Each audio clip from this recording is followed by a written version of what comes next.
យប់នេះខ្ញុំអង្គុយម្នាក់ឯងមើលកាយស្រាពេញដោយទឹកភ្នែកចង់ផឹកឲ្យស្រវឹងដើម្បីភ្លេចនោះដែលធ្លាប់ស្រឡាញ់កាយស្រាមួយកែវមិនអាចជួយបានទុកក្នុងចិត្តនៅតែរងរួតខ្ញុំនោះដែលធ្លាប់សន្យាថាស្រឡាញ់ថ្ងៃនេះបែរជាដើរចេញពីជីវិតខ្យល់យកបក់មកប៉ះដួងចិត្ត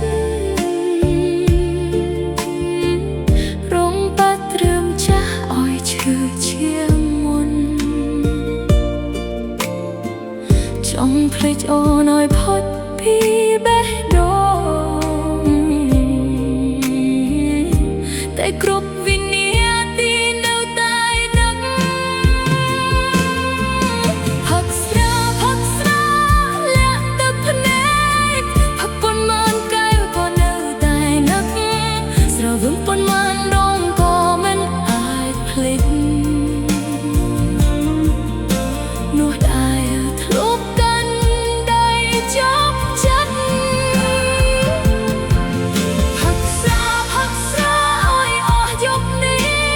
ការឈឺចាប់រលីតាមស្រាតែពេលបិទភ្នែកឃើញមុខអូនវិញទឹកភ្នែកក៏ហូរដោយមិនដឹងខ្លួន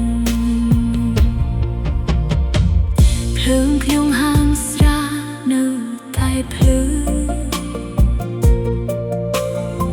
តែជីវិតខ្ញុំងងឹតគ្មានភ្លឺដើរស្នាមញញឹមដែលធ្លាប់តឡើយគ្នា